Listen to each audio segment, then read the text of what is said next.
सर्वांना नमस्कार. कल्याण chemist and druggist असोसिएशनच्या आजच्या या कार्यक्रमाच्या निमित्तानं उपस्थित असणारे आपणा सर्वांचे मार्गदर्शक आदरणीय आप्पा,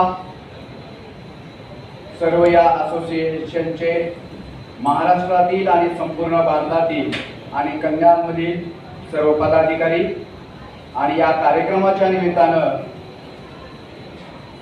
आशीर्वाद देण्यासाठी आणि अभिनंदन करण्यासाठी आणि वैचारिक संवाद साधण्यासाठी आपण सर्वजण उपस्थित, सर्वांना सर्वप्रथम अभिवादन करतो आणि या कार्यक्रमाच्या निमित्तानं सर्व आपल्या बांधवांना शुभेच्छा देतो आणि भविष्यामध्ये आपल्याकडून अशीच प्रगतशील वाटचाल सुरू राहावी याच्यासाठी मी सुद्धा आपल्या सोबत आहे अशी ग्वाही सुद्धा मी देतो. आजचं युग हे माहिती तंत्रज्ञानाचं युग आणि या युगामध्ये आपण सर्वजण विज्ञान आणि तंत्रज्ञानाच्या प्रगतीच्या जोरावरती आपली वैयक्तिक जीवनामध्ये प्रगती साधण्याबरोबर राज्य आणि देशातील सर्व व्यवस्थेमध्ये आपण या तंत्रज्ञानाचा वापर करतो. सर्वजण मोबाईल, इंटरनेट, लॅपटॉप या सर्व गोष्टींचा आपण मोठ्या प्रमाणावरती वापर करतो. याच्याही पुढे जाऊन 6 इंचाची स्क्रीन हे आपलं जीवनच झालेलं आहे असं म्हणायला काही सुद्धा हरकत नाहीये.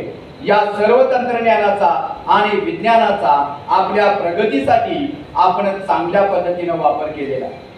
वेगवेगळ्या क्षेत्रामध्ये आपण प्रगती साधलेली आहे, पण ही प्रगती साधताना या तंत्रज्ञानाचा आणि विज्ञानाचा अतिरेक सुद्धा झालेला आहे, त्याचा दुरुपयोग सुद्धा झालेला आहे आणि दुर्दैवानं त्यामुळे सायबर गुन्ह्यांची वाढ झालेली आहे. 2022 मधला जागतिक पातळीवरचा जर सर्वे बघितला, त्या सर्वेमध्ये भारताचा सायबर गुन्ह्यांमध्ये जगामध्ये पहिला क्रमांक आलेला आहे आणि जगामध्ये पहिला क्रमांक येताना 90 कोटी इंटरनेटचा वापर करणारे, 90 कोटी मोबाईलचा वापर करणाऱ्यांपैकी 68% लोकांसोबत किमान एक वेळा तरी सायबर गुन्हा घडलेला आहे.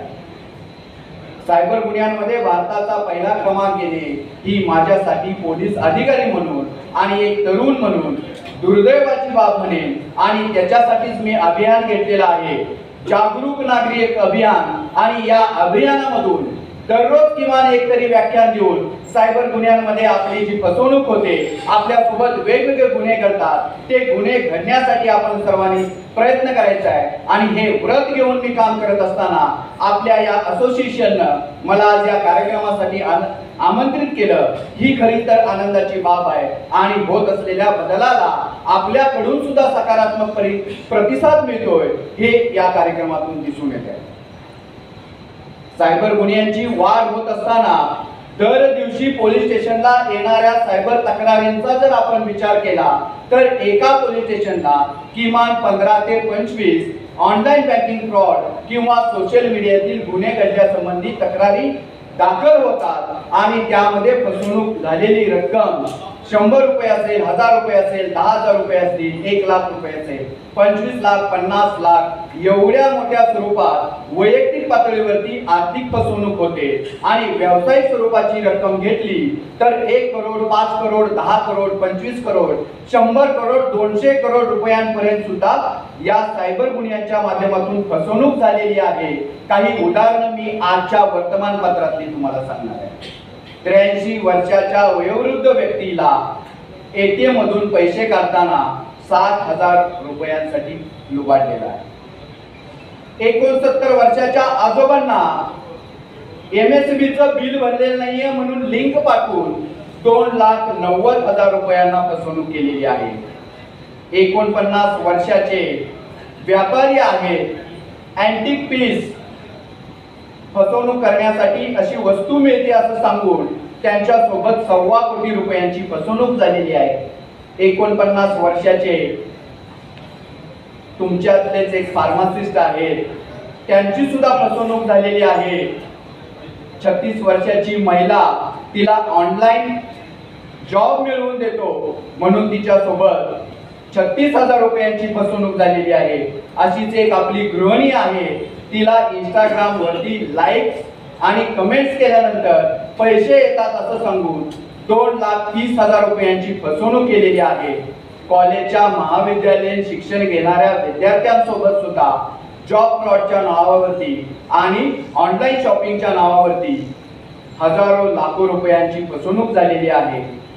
एक 8वी मध्ये शिकणाऱ्या पुण्यातल्या 2 मुली सोशल मीडियातून ओळखीतून दक्षिण कोरियाला जाण्यासाठी घरातून पळून गेलेल्या आहेत आणि पसार झालेल्या आहेत. अशी सुद्धा एक बातमी आहे. अशी कितीतरी उदाहरणं सांगता येतील ही फक्त आजच्या वर्तमानपत्रात आलेली काही प्राथमिक दर्शनी उदाहरणं मी आपल्यासोबत सांगितली आहे.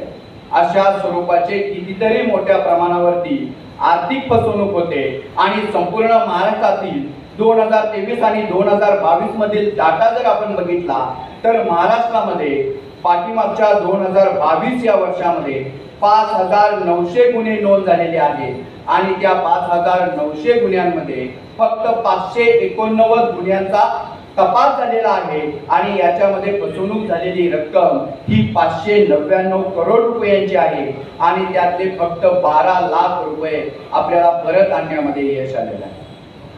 2023 चा आकडा आपण घेतला तर 3,000 पेक्षा जास्त गुन्हे 6 महिन्यामध्ये नोंद झालेले आहेत आणि 206 गुन्ह्यांची फक्त उकल झालेली आहे. म्हणजे आपला गुन्ह्या उकल होण्याचं प्रमाण हे फक्त 7 ते 10% आसपास आहे आणि परत मिळणारी प्रॉपर्टीची रक्कम सुद्धा जर घेतली तर ती 10 ते 12% जास्त नाहीये आणि म्हणूनच आपल्याला आपली खबरदारी घेणं आपल्या हातामध्ये आहे. तंत्रज्ञानाचा वापर करताना, मोबाईल इंटरनेटचा वापर करताना, स्मार्ट टेक्नॉलॉजी वापरताना आपल्याला स्वतःला सुद्धा स्मार्ट बनवलं पाहिजे हे आपण विसरून गेलेलं आहे. कवी मोरोपंतांचं एक छान वाक्य आहे, केल्यानं देशातून पंडित मैत्री, सभेत संचार, शास्त्र ग्रंथ विलोकन, मनुजा येतसे चातुर्य फार. केल्यानं देशातून म्हणजे वेगवेगळ्या स्थळांना, संस्थांना भेटी द्यायची आहे, तिथे कोणत्या स्वरूपाचं काम चालतं, संशोधन चालतं याची माहिती घ्यायची आहे आणि आपल्या ज्ञानामध्ये भर घालायची आहे. पंडित मैत्री, एखाद्या विषयामधला तज्ञ असतो, विद्वान असतो, हुशार असतो, अनुभवी व्यक्ती असतो, अशा व्यक्तीशी आपली मैत्री असली पाहिजे, ओळख असली पाहिजे आणि अडचणीच्या, संकटाच्या प्रसंगी त्यांनी आपल्याला अचूक सल्ला आणि मार्गदर्शन सुद्धा दिलं पाहिजे.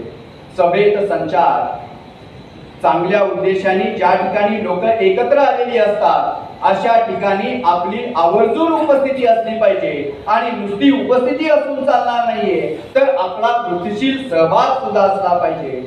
आणि शास्त्र ग्रंथ विलोकन म्हणजे चांगल्या शास्त्रांचं, ग्रंथांचं, पुस्तकांचं वाचन आपण केलं पाहिजे आणि या चारीचा एकत्रित परिणाम मनुजा येतसे चातुर्य फार.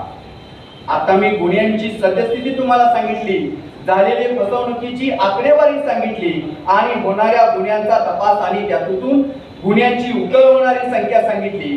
याच्यावरून तुम्हाला वाटत असेल की सायबर गुन्हे करणारे खूप प्रशिक्षित, खूप तंत्रज्ञानाचा वापर करणारे असतील आणि तुमच्यापेक्षा हुशार, विद्वान असतील असा तुमचा गैरसमज आहे.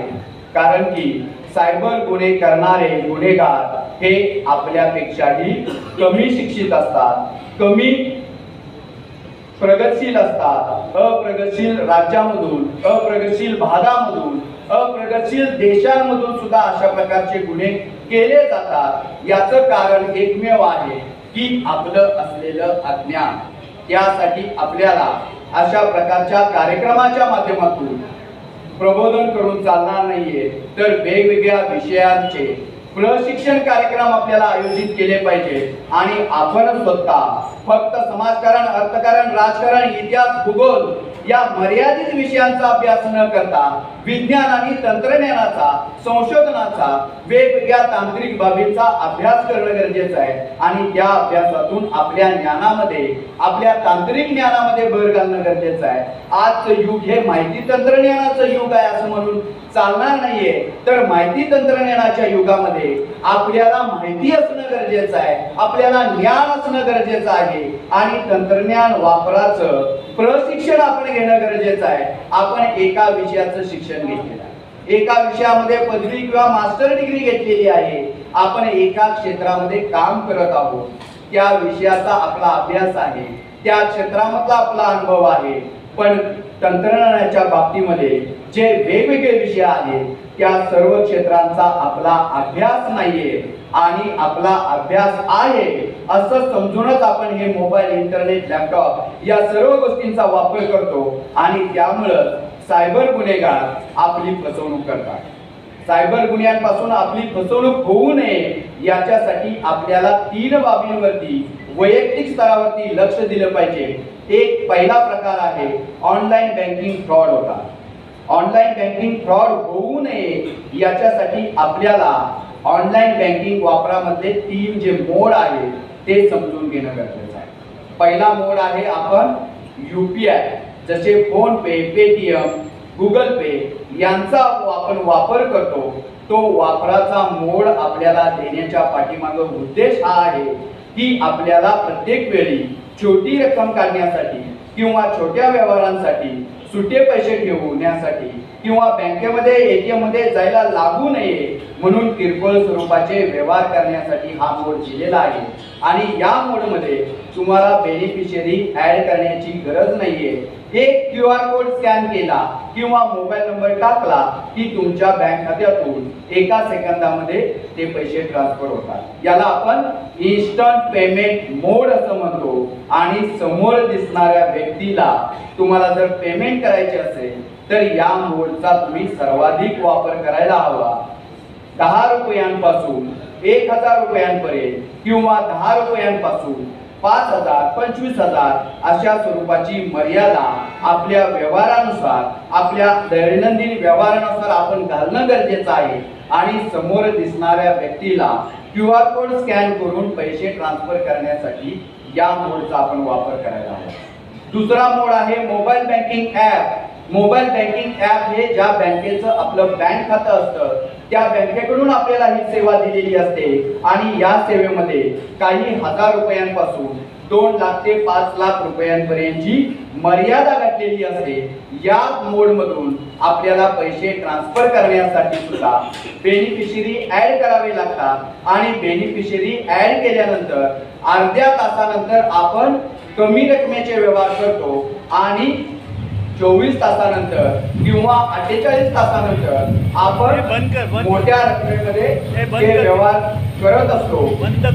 आपल्यासाठी आहे इंटरनेट बँकिंग. इंटरनेट बँकिंग साठी सुद्धा सर्वप्रथम आपल्याला ऑनलाईन किंवा बँकेमध्ये अर्ज भरून आपलं इंटरनेट बँकिंग खातं ऍक्टिव्हेट करावं लागतं आणि इंटरनेट बँकिंग ऍक्टिव्हेट केल्यानंतर मोबाईल बँकिंग ऍप प्रमाणे पैसे ट्रान्सफर करण्यासाठी आपल्याला बेनिफिशियरी ऍड केल्यानंतर अर्ध्या तासानंतर छोट्या रकमेचे व्यवहार करता येतात आणि 24 तासानंतर किंवा 48 तासानंतर आपण मोठ्या रकमेचे व्यवहार करत असतो. आणि इंटरनेट बँकिंग हा आपल्यासाठी मोठ्या रकमेचे व्यवहार करण्यासाठी अधिक सुरक्षित असणारा उपाय आहे.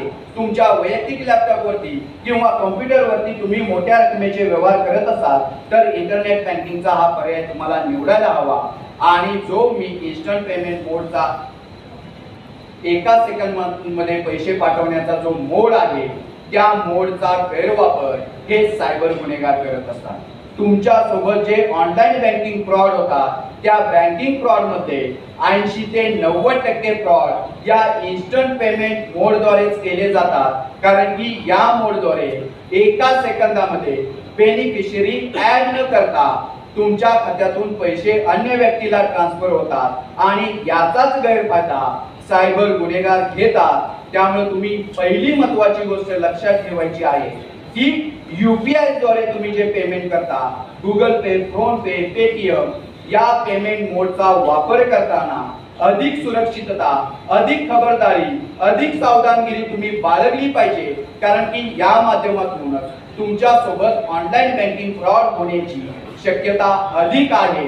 कारण की समोरचा व्यक्ती तुम्हाला एखादी लिंक पाठवतो, एखादं ऍप डाउनलोड करण्यासाठी सांगतो किंवा तुमच्या माध्यमातून OTP, पिन, पासवर्ड घेऊन अशा प्रकारचे ऑनलाईन फ्रॉड करत असतो. त्यासाठी तुम्ही इन्स्टंट पेमेंट मोडचा वापर करताना अधिक सुरक्षितता घेणं गरजेचं आहे. अनोळखी व्यक्तीला पैसे अजिबात ट्रान्सफर करायचे नाही. एखाद्या व्यक्तीचा कॉल येतो, तो तुम्हाला जी काही माहिती सांगत असतो, SMS देत असतो, सोशल मीडियातून एखादी गोष्ट तुमच्यापर्यंत पोहोचवत असतो, तुम्ही त्याला प्रतिसाद देऊन कोणत्याही प्रकारची कृती करायची नाहीये. कोणत्याही व्यक्तीची खात्री पटल्याशिवाय, त्याची ओळख पटल्याशिवाय आणि त्याचे बँक डिटेल्स तुमच्याकडे व्यवस्थित आल्याशिवाय तुम्ही पैसे ट्रान्सफर करायचे नाहीये. बरेचसे ऑनलाईन बँकिंग फ्रॉड होतात, त्यामध्ये तुम्ही प्रलोभनाला भुलून अशा प्रकारचे व्यवहार करत असतात. 1.25 कोटी रुपयांची जी फसवणूक झालेली आहे, ती फसवणूक अँटिक पीस विकण्याच्या बहाण्याने झालेली आहे. म्हणजे त्या व्यक्तीला एक कॉल येतो की 200 कोटी रुपयांची वस्तू तुम्ही जर 1% अमाऊंट भरून जी घेतली आणि 1% अमाऊंट भरल्यानंतर त्या 200 कोटी रुपयांच्या वस्तूंची मार्केटमधील किंमत 500 कोटी रुपये आहे आणि तुम्हाला 300 कोटी रुपये फायदा होऊ शकतो, या विश्वासाने त्या समोरच्या व्यापाऱ्याने 1.25 कोटी रुपये भरलेले आहेत.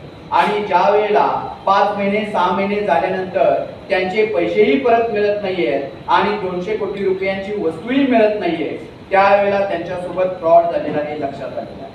तुमचे जे औषध निर्माण क्षेत्रातले विक्रेते आहेत, त्यांच्यासोबत जो फ्रॉड झालेला आहे, त्यांच्यासोबत फ्रॉड होताना शेअर मार्केटमध्ये तुम्ही जर गुंतवणूक केली तर तुम्हाला दुप्पट पैसे मिळतील, दुप्पट व्याजाने, म्हणजे 100%ला 100% व्याज मिळेल, अशा स्वरूपाचं प्रलोभन त्यांना दाखवलेलं होतं. आणि म्हणून त्यांनी ते पैसे त्या म्युच्युअल फंडामध्ये, शेअर मार्केटमध्ये गुंतवलेले होते.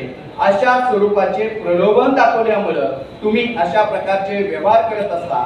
ज्या महिलेच्या बँक खात्यातून 3,30,000 रुपयांची फसवणूक झालेली आहे, त्या महिलेला इंस्टाग्राम वरती पहिला लाईक केल्यानंतर 100 रुपये पाठवलेले होते, दुसरा लाईक केल्यानंतर परत 100 रुपये पाठवलेले होते, नंतर सुरुवातीला 2,000 रुपये पाठवलेले होते. अशा प्रकारे सुरुवातीला विश्वास संपादन करण्यासाठी पैसे ट्रान्सफर केलेले आहेत आणि नंतर तिच्याकडे पैसे नसताना सुद्धा तिने व्याजाने पैसे घेऊन 3 लाख रुपये भरलेले आहेत आणि 3 लाख भरल्यानंतर तिची फसवणूक केलेली आहे. तर अशा प्रकारचं प्रलोभनामध्ये गुंतवून तुमच्या सोबत अशा प्रकारचे ऑनलाईन बँकिंग फ्रॉड होतात. त्यामुळे तुम्ही अनोळखी व्यक्तीवरती विश्वास ठेवून अशा प्रकारचे व्यवहार करू नये, ही सगळ्यात महत्त्वाची सूचना तुम्हाला राहील. त्याचबरोबर ऑनलाईन ट्रान्झॅक्शन करताना तुमचे गेलेले पैसे पाठवण्यापूर्वी तुम्ही विचार करणं गरजेचं आहे. अनोळखी व्यक्तीला आलेल्या कॉलवरून, प्रलोभनावरून किंवा त्याने दाखवलेल्या भीतीला घाबरून सुद्धा तुम्ही पैसे भरू नये, कारण की तुम्ही कितीही पैसे भरले तरी तुमचे ते पैसे परत येणार नाहीयेत, याच्यावरती तुम्ही लक्ष ठेवणं गरजेचं आहे. आणि तात्काळ अशा प्रकारची पैसे देण्याची प्रक्रिया तुम्ही बंद करायला हवी. त्याचबरोबर दुर्दैवानं ऑनलाईन बँकिंग फ्रॉड तुमच्यासोबत घडला तर तुम्ही काय करायला हवं हे माहिती असणं गरजेचं आहे. ऑनलाईन बँकिंग फ्रॉडचा तपास स्थानिक पोलीस स्टेशन स्तरावरती तेवढ्या सक्षमतेने केला जात नाहीये. त्याच्यासाठी विशेष ज्ञान असलेले सायबर पोलीस स्टेशन किंवा सायबर सेल आयुक्तालय स्तरावरती किंवा जिल्हा स्तरावरती तयार करण्यात आलेले आहे. आणि अशा ठिकाणी तक्रार द्यायची असेल तर आपल्याला पहिल्यांदा जे ट्रान्झॅक्शन झालेले आहे त्याचे स्क्रीनशॉट तुमच्याकडे असले पाहिजे. त्याचबरोबर तुमच्या बँक खात्यातून जे पैसे गेलेले आहेत त्याचं बँक स्टेटमेंट तुमच्याकडे असलं पाहिजे. ज्या नंबरवरून तुम्हाला कॉल्स आलेले होते, ज्या सोशल मीडियावरून तुम्हाला संपर्क साधलेला होता, त्याचे डिटेल्स तुमच्याकडे असले पाहिजे. हे डिटेल्स घेतल्यानंतर तुम्ही तुमचा मोबाईल पहिल्यांदा फॉर्मॅट करायचा आहे. दुसऱ्या टप्प्यावरती तुम्ही ज्या बँकेचं तुमचं अकाउंट आहे त्या बँकेला संपर्क करून तुमचं बँक अकाउंट तात्पुरत्या कालावधीसाठी बंद करायचं आहे. आणि हे डिटेल्स घेऊन तुम्ही सायबर पोलीस स्टेशन किंवा सायबर सेलला जाऊन तुमची तक्रार दाखल करायची आहे. तिथे पोहोचण्यासाठी सुद्धा तुम्ही वेळ न घेता कमीत कमी कालावधीमध्ये, ज्या पद्धतीनं गोल्डन आवर्स मेडिकल क्षेत्रामध्ये आपण म्हणतो त्याच पद्धतीनं अर्ध्या तासामध्ये, 1 तासामध्ये किंवा 3 तासापूर्वी आपण सायबर पोलीस स्टेशनकडे पोहोचण्यासाठी प्राधान्य द्यायचं आहे. तिथे पहिल्या टप्प्यावरती आपले गेलेले पैसे फ्रीज करण्यासाठी प्रयत्न केला जातो आणि तुमचे पैसे फ्रीज होत नसतील तर पुढचा टप्पा हा गुन्हा दाखल करून तपास करून आरोपी अटक करण्याचा राहतो. त्यामुळे पहिल्या टप्प्याला आपण पैसे फ्रीज करण्यासाठी प्राधान्य द्यायचं आहे, जेणेकरून तुमची जी आर्थिक फसवणूक झालेली आहे ती रक्कम तुम्हाला परत मिळू शकते। आणि दुसऱ्या टप्प्यावरती ज्यांनी हा गुन्हा केलेला आहे अशा आरोपींचा तपास करून शोध घेऊन त्यांना अटक करणे आणि त्यांना शिक्षा करणे हा दुसरा टप्पा राहतो। पण दुसरा टप्पा हा वेळ खाऊ आहे, दीर्घकालीन प्रक्रियेचा भाग आहे। म्हणून मी तुम्हाला सांगेन की तुमच्या सोबत ऑनलाईन बँकिंग फ्रॉड होणार नाहीये, याच्यासाठी तुम्ही सुरक्षितता आणि काळजी घेणं गरजेचं आहे। कारण की ही काळजी घेण्यासाठी तुम्हाला विशेष ज्ञानाची गरज नाहीये। तुमच्याकडे हे 3 मोड आहेत, त्याचा वापर तुम्ही कशा पद्धतीने करायचा आहे हे एखाद्या जाणकार व्यक्तीकडून थोडं तुम्ही शिकून घेतला, पेमेंट करण्याचे ऑप्शन कसे आहेत आणि तुम्हाला पेमेंट स्वीकारण्याचे पर्याय कसे आहेत याची बेसिक जर माहिती करून घेतली आणि तुमच्या बँक अकाउंटला काही रकमेपर्यंतचे लॉक तुम्ही जर घालून घेतले तर तुमच्या बँक खात्यातून जास्त रक्कम जाणार नाहीये आणि अशा स्वरूपाचे फ्रॉड होऊ नये म्हणूनच तुम्ही प्रयत्न केला पाहिजे। त्याचबरोबर दुसऱ्या माध्यमातून जे फ्रॉड होतात ते सोशल मीडियाच्या माध्यमातून। सोशल मीडियाचे आपण सर्वजण अकाउंट करतो, फेसबुक, ट्विटर, इंस्टाग्राम आणि व्हॉट्सअपचा आपण मोठ्या प्रमाणावरती वापर करतो। या हॉलमध्ये बसलेल्यांना माझा एक प्रश्न आहे की आपण सर्वजण सोशल मीडियावरती ऍक्टिव्ह आहोत, पण या सोशल मीडियाच्या माध्यमातून व्यावसायिक वापराव्यतिरिक्त सोशल मीडियाचा वापर केल्यामुळे तुम्हाला काही आर्थिक लाभ झालेला आहे असा आपल्यापैकी कोणी आहे का? व्यावसायिक वापराव्यतिरिक्त सोशल मीडियाचा वापर करून तुम्हाला काहीतरी आर्थिक लाभ झालेला आहे असा आपल्यापैकी कोणी आहे का?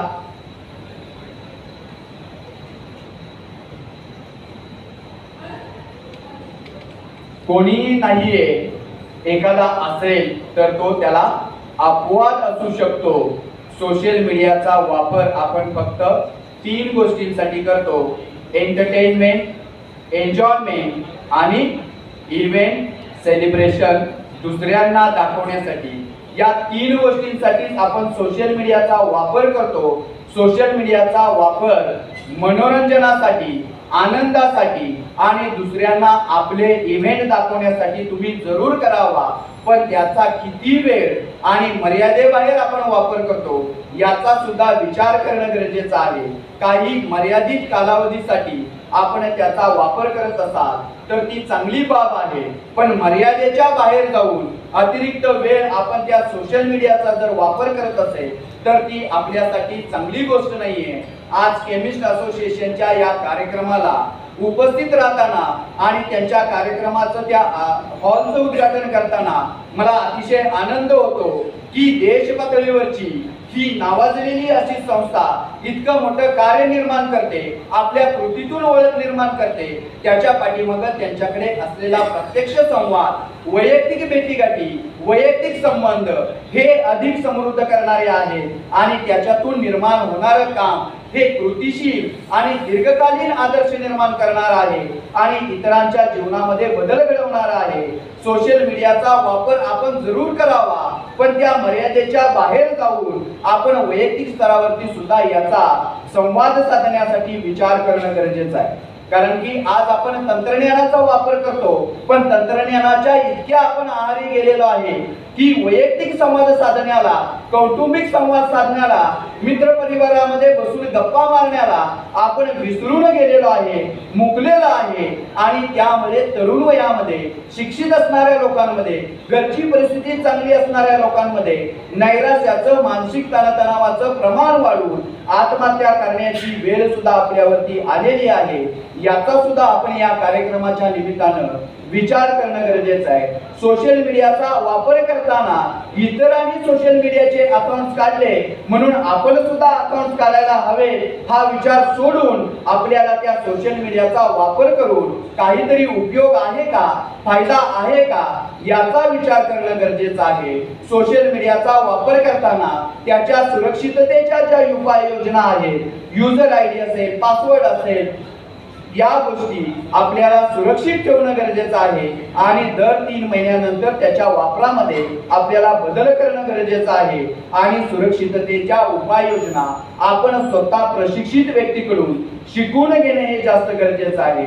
आज आपल्या घरामध्ये शाळेमध्ये जाणारी मुलं मुली असतात, कॉलेजमध्ये जाणारी मुलं मुली असतात, ती सोशल मीडियावरती ऍक्टिव्ह असतात। सायबर गुन्हेगारांना मी ज्या वेळेला अटक करतो त्यावेळेला सोशल मीडिया संबंधीचे जे काही गुन्हे असतात किंवा आर्थिक फसवणुकीचे जे गुन्हे असतात त्यामधले जे आरोपी शाळा महाविद्यालयामध्ये शिक्षण घेणारी तरुण मुलं मुलीच असतात। कोणी इंजिनिअरिंगचा विद्यार्थी असतो, कोणी MBA चा विद्यार्थी असतो, कोणी BCA BCS शिकणारा विद्यार्थी असतो। एकाच कुटुंबामधल्या 2-2 बहिणींना, एकाच कुटुंबामधल्या 2 भावांना, एकाच वर्गामध्ये शिकणाऱ्या 2 मित्रांना अटक करण्याची वेळ माझ्यावरती आलेली आहे।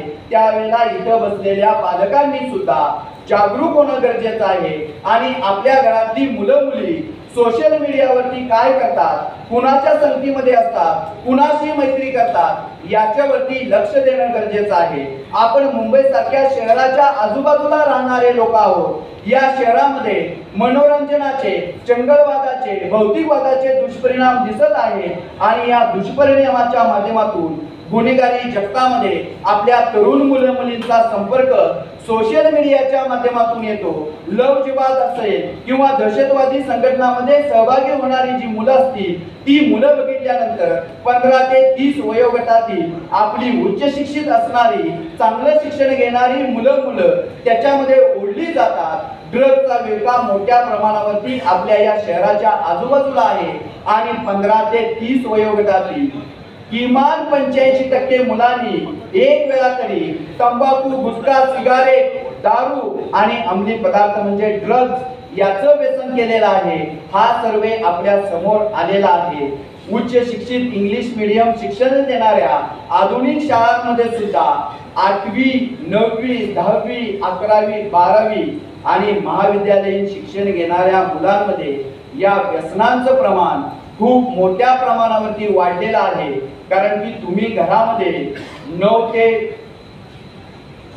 6 बाहेर असता आणि सकाळची आणि संध्याकाळची वेळ ही कुटुंबामध्ये असता, पण त्यानंतर संध्याकाळी 6 वाजल्यानंतर तुमच्या कुटुंबातील मुलं मुली काय करत असतात याच्यावरती तुमचं लक्ष नसतं। संध्याकाळच्या वेळेनंतर रात्रभर पोलीस हे बाहेर फिरत असतात आणि त्यावेळेला 6 वाजल्यानंतर रेल्वे स्टेशनच्या बाहेर गार्डन मध्ये अंधाराच्या परिस्थितीमध्ये, वातावरणामध्ये आपली तरुण मुलं मुली काय करत असतात हे पोलीस बघत असतात। संध्याकाळी 7 नंतर पब मध्ये, बार मध्ये, डान्स कॅफे मध्ये वेगवेगळ्या ठिकाणी मुलं काय करत असतात हे आम्ही बघत असतो। रिसॉर्ट वरती, एखाद्या हॉटेल वरती, एखाद्या फ्लॅट वरती पार्टी ज्या वेळेला आयोजित केलेली असते आणि आमच्याकडे तक्रारी दाखल होतात त्यावेळेला त्या ठिकाणी भेट दिल्यानंतर आपली तरुण मुलं मुली कोणत्या अवस्थेमध्ये असतात हे बघितल्यानंतर सर्वच काही धक्कादायक वाटतं। ही जाणीव तुम्हाला सुद्धा असणं गरजेचं आहे। आपली मुलं मुली मोकळ्या वेळेमध्ये कुठे जातात, मित्राची पार्टी आहे, मैत्रिणीचा बर्थडे आहे असं सांगून ज्या ठिकाणी जातात खरंच त्या ठिकाणी जाऊन ते पार्टी आणि बर्थडे करतात का याच्यावरती आपलं लक्ष असलं पाहिजे। सोशल मीडियातून ते कोणाशी ओळखीच्या लोकांची मैत्री करत असतात याच्यावरती सुद्धा आपलं लक्ष असणं गरजेचं आहे आणि पॉकेट मनी म्हणून आपण त्यांना जे काही पैसे देत असतो त्या पैशाचा ते योग्य प्रकारे वापर करतात का याच्यावरती सुद्धा जागरूक आई वडील पालक म्हणून आपलं लक्ष असणं गरजेचं आहे।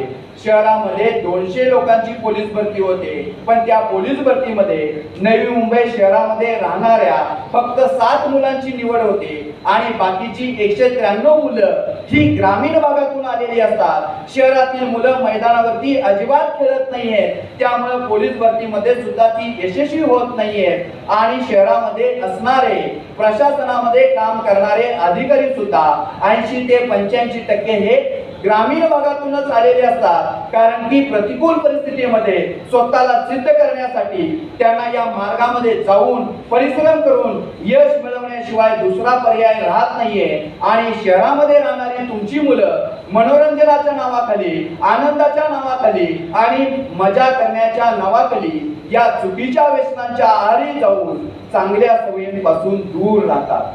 व्यसनान्यत्र बहुनी व्यसनम द्वयम केवलम विद्याभ्यासनम व्यसनम हरिपाद सेवनम व्यसनम. व्यसन तर आपल्याला असंख्य आहे, पण दोनच गोष्टींची आपल्याला व्यसन असली पाहिजे. एक म्हणजे विद्याभ्यास, सतत वाचन करणं, ज्ञान प्राप्ती करणं, नवनवीन माहिती घेणं आणि त्याच्यासाठी पुस्तकांचं सतत वाचन केलं पाहिजे. एखाद्या विषयाचं शिक्षण घेण्यासाठी आपण काही प्रमाणामध्ये वाचन करतो आणि त्यानंतर वाचन या विषयापासून आपण सर्वजण बाजूला राहतो. या वैचारिक संवादाच्या निमित्तानं आपण वाचनाची सवय कायम निरंतर जोपली पाहिजे. वर्तमानपत्रांचं, मासिकांचं, चांगल्या पुस्तकांचं, वेगवेगळ्या संघटनांच्या अहवालांचं आपण वाचन केलं पाहिजे. वाचनातून ज्ञान प्राप्ती केली पाहिजे. आपण प्रशिक्षित झालं पाहिजे. वेगवेगळ्या विषयांची कौशल्य हस्तगत केली पाहिजे. त्याच्यावरती संशोधन करून भविष्याचा कृती आराखडा आपण तयार केला पाहिजे आणि संघटितपणे आपण त्याच्यावरती काम करणं गरजेचं आहे. आणि केमिस्ट असोसिएशन त्याच माध्यमातून काम करते हे मला अतिशय आनंद देऊन जातं. ज्या वेळेला त्यांचा हॉल बघितल्यानंतर आणि हॉलमध्ये लावलेली संपूर्ण भारतभर त्यांनी केलेली काम आणि त्यांची भविष्यातील दिशा त्यात दिसून येते. हे खरं तर आदर्श उदाहरण आहे. या सभागृहामध्ये बसलेल्या सगळ्यांना मी विनंती करतो की हा कार्यक्रम झाल्यानंतर तुम्ही तुमच्या घरातल्या मुला मुलींना एक वेळ त्या हॉलमध्ये घेऊन या आणि अशा स्वरूपाचं आदर्श उदाहरण त्यांच्या समोर संघटनेचं बळ काय असतं, एकीचं बळ काय असतं आणि आपणच्या मार्गदर्शनाखाली त्यांनी ठेवलेला विचार, त्यांनी दिलेली दूरदृष्टी, सर्वजण त्यांचा शब्द आदेश मानून कशा पद्धतीनं कृतीत आणतात हे आपल्यासाठी सर्वांसाठी एक चांगलं उदाहरण आहे. दुसरं व्यसन हरिपाद सेवनम. हरिपाद सेवनम म्हणजे आपल्याला देवाची भक्ती करायची आहे, पण देवाच्या भक्तीबरोबर आपलं काम हीच आपली भक्ती असली पाहिजे. आपण ज्या क्षेत्रामध्ये काम करतो त्या क्षेत्रामधलं काम आपलं सर्वोत्तम असलं पाहिजे. उत्तम आणि प्रतिभावंत होऊन आपण त्याच्यामध्ये योगदान दिलं पाहिजे. Post gives you facilities but your work gives you identity. तुम्हाला मोठ्या पदावरती काम करत असाल तर त्याच्या सोयी सुविधा मिळतील, पण युअर वर्क गिव्स आयडेंटिटी. तुमची काम हीच खरी ओळख आहे. आणि आपणचा आदर्श समोर ठेवून या सभागृहामध्ये बसलेल्या सर्वांनी आपण ज्या क्षेत्रामध्ये काम करत आहोत त्या क्षेत्रामध्ये आपलं सर्वोत्तम योगदान देऊन उत्तम आणि प्रतिभावंत बनवून आपलं काम हीच ओळख निर्माण करण्यासाठी प्रयत्न केला पाहिजे. आज आपल्या तरुण पिढीला आपल्याला आदर्श निर्माण करताना आपण 25 वर्षाच्या पुढे गेल्यानंतर आपला स्वतःचा सत्कार, स्वतःचं कौतुक, स्वतःचा गौरव, स्वतःची स्तुती याच्यापासून थोडं दूर ठेवलं पाहिजे. आणि 25 वर्षे वयापेक्षा जी कमी वयाची तरुण मुलं मुली आहेत त्यांच्या पुढे उच्च आदर्श निर्माण करण्यासाठी आपण प्रत्येकाने प्रयत्न केला पाहिजे. त्यांच्या समोर फक्त एका विषयाची डिग्री घेऊन नोकरी मिळवणे एवढा मर्यादित आदर्श नको ठेवायला, एवढं मर्यादित स्वप्न नको ठेवायला. स्वतःची गाडी, बंगला याच्यासाठी त्यांना स्वप्न दाखवू नका. ह्या भौतिक सुविधा आहेत, या भौतिक सुविधांच्या पलीकडेही जाऊन आपलं वैयक्तिक जीवनामध्ये कामातून ओळख निर्माण केली पाहिजे. आपल्या आई वडिलांचं नाव हे कामातून निर्माण केलं पाहिजे. आणि वैयक्तिक कौटुंबिक प्रगतीबरोबर समाज, राज्य आणि देशासाठी सुद्धा आपल्या तरुणांनी योगदान दिलं पाहिजे. याच्यासाठी प्रयत्न केला पाहिजे. सायबर गुन्ह्यांचा विचार करता आपल्या वैयक्तिक स्तरावरती ऑनलाईन बँकिंग फ्रॉड किंवा सोशल मीडिया संबंधीचे हे गुन्हे घडून येतात. त्याचबरोबर व्यावसायिक स्वरूपाचे सुद्धा गुन्हे घडत असतात. व्यावसायिक स्वरूपाचे गुन्हे घडण्याच्या पाठीमागे आपण सर्वजण वेबसाईट बनवत असतो, सॉफ्टवेअरचा वापर करत असतो, ऑनलाईन माध्यमातून बिझनेसचे सगळे डील करत असतो. हे करत असताना सुद्धा या तंत्रज्ञानाशी आपण मैत्री केली पाहिजे. तंत्रज्ञान फ्रेंडली आपण बनलं पाहिजे आणि त्या वापराविषयीच सखोल ज्ञान सर्वप्रथम आपण प्राप्त केलं पाहिजे. आणि ते ज्ञान प्राप्त केल्यानंतर तंत्रज्ञान हे आपल्यासाठी फायदेशीर ठरणार आहे. व्यावसायिक स्वरूपामध्ये मोठ्या स्वरूपामध्ये फ्रॉड होत आहे आणि देश पातळीवरती सुद्धा अंतर्गत आपल्या सुरक्षेला धोका निर्माण झालेला आहे. पाठीमागच्या 2022 या वर्षामध्ये एका व्यक्तीनं राजकीय स्टेटमेंट केल्यानंतर, महम्मद पैलवानांवरती टीका केल्यानंतर, त्यांच्यावरती टीकात्मक एक स्टेटमेंट दिल्यानंतर जगभरातले जे हॅकर्स होते, दहशतवादी संघटना होत्या, त्यांनी भारतातील 100 वेबसाईट हॅक केलेल्या होत्या. 100 वेबसाईट हॅक केल्यानंतर महाराष्ट्रातील 3 वेबसाईट हॅक झालेल्या होत्या. एक होती मुंबई विद्यापीठाची वेबसाईट, दुसरी होती ठाणे शहर पोलीस आयुक्तालयाची वेबसाईट आणि तिसरी होती उत्तम इथली न्यायिक आणि प्रशासकीय प्रशिक्षण देणारी अकॅडमी, जी ज्युडिशियरी अकॅडमी आहे. या 3 वेबसाईट हॅक करण्यात आलेल्या होत्या. त्यानंतर काही कालावधीमध्ये इन्स्टिट्यूट ऑफ सायन्सेस नागपूर हिची सुद्धा वेबसाईट हॅक करण्यात आलेली होती. आणि कालच्या वर्तमानपत्रातली बातमी आहे, सर्वोच्च न्यायालयाची एक फेक वेबसाईट बनवून त्या माध्यमातून आर्थिक फसवणूक होत आहे.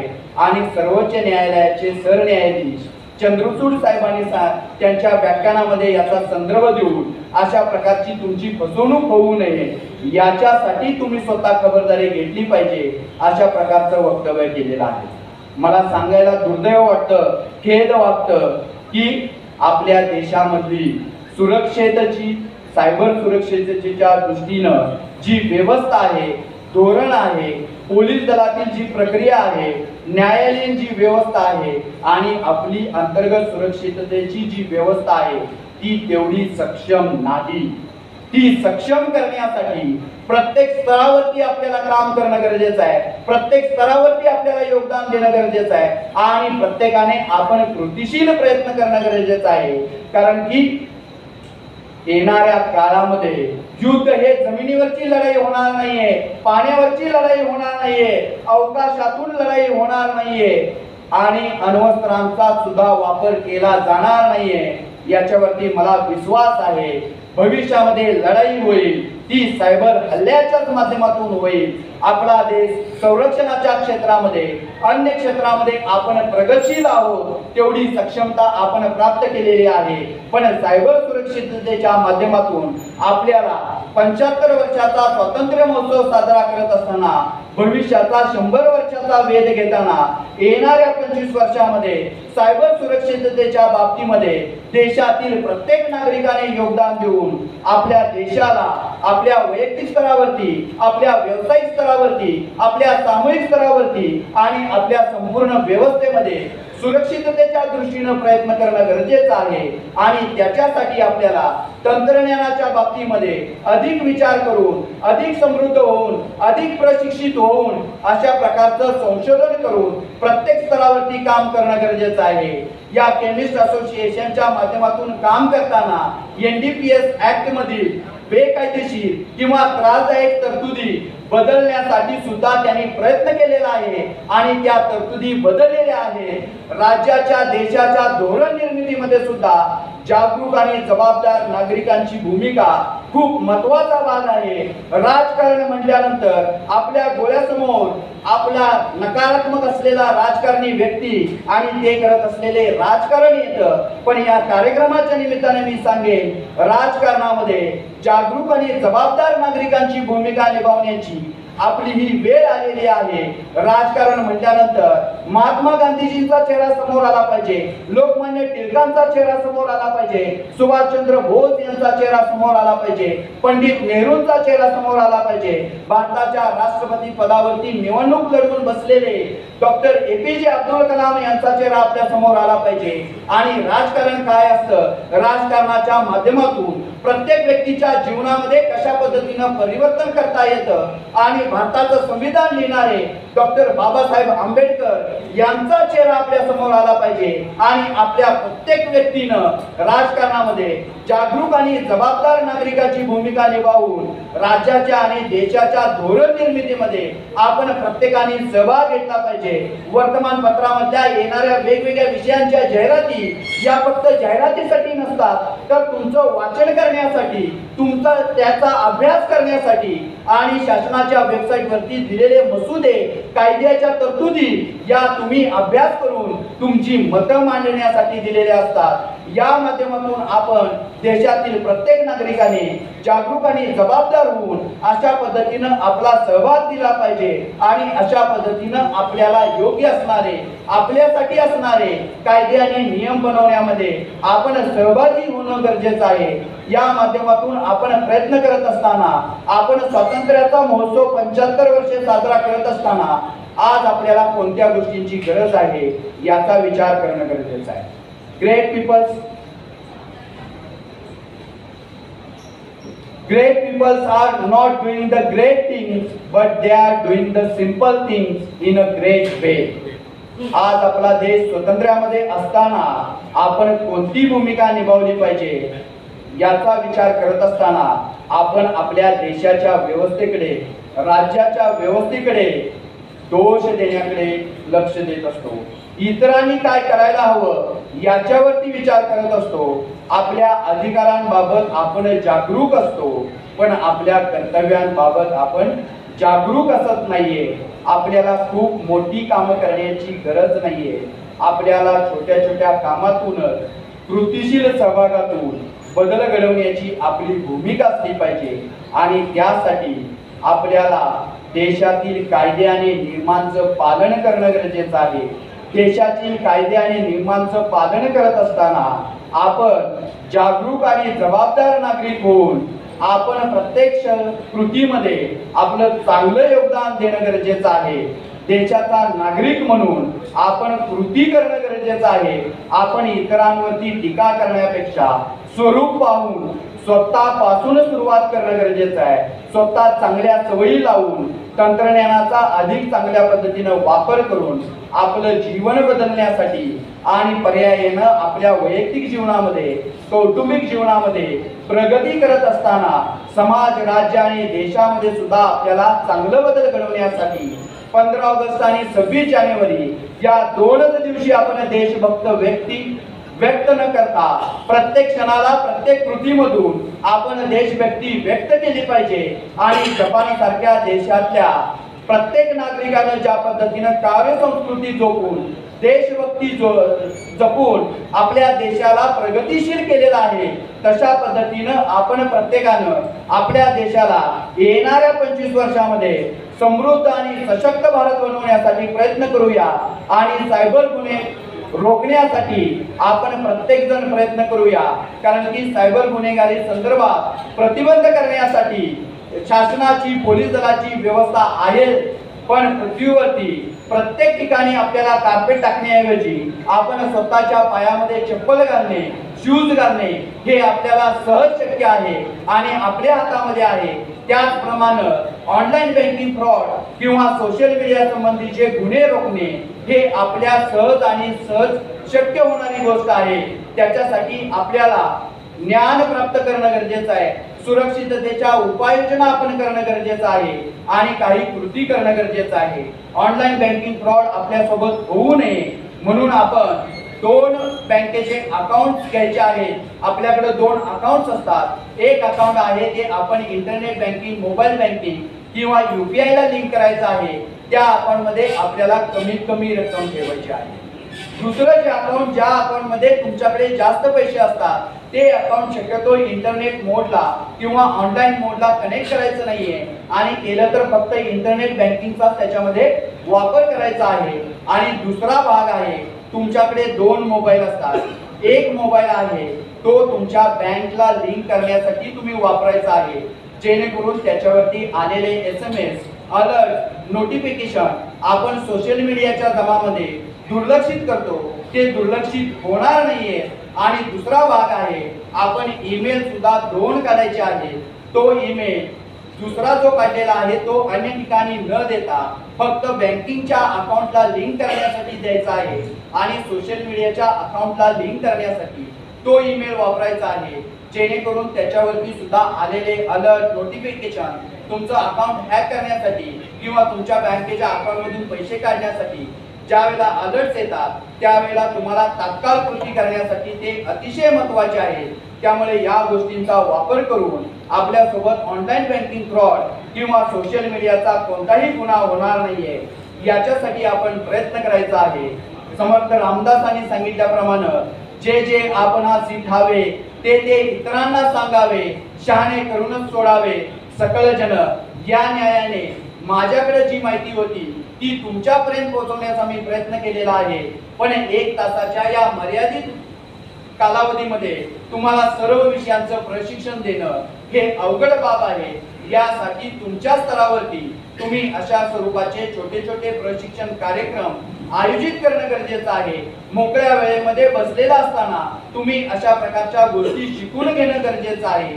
सुरक्षिततेच्या उपाययोजना स्वतः माहिती करून घेणं गरजेचं आहे आणि गुगल आणि युट्यूबचा जर तुम्ही ज्ञान वाढवण्यासाठी वापर केला, तुमच्या जवळ असलेल्या मोबाईलचा सुद्धा तुमचं ज्ञान वापरण्यासाठी व्यवस्थित वापर केला तर तुम्हाला या गोष्टी सर्व माध्यमातून उपलब्ध होऊ शकतात। त्यातून तुम्ही माहिती घेऊन या सुरक्षिततेच्या उपाययोजना अधिक चांगल्या पद्धतीने कराव्यात आणि सर्वात महत्त्वाची गोष्ट action speaks louder than words या न्यायाने बोलण्यापेक्षा कृती करण्याची ज्यावेळेला आपली वेळ येते त्यावेळेला आपण कमी पडतो, त्यावेळेला आपण प्रसंगावधान राखून कृती करत नाहीये, ती कृती करणं जास्त गरजेचं आहे।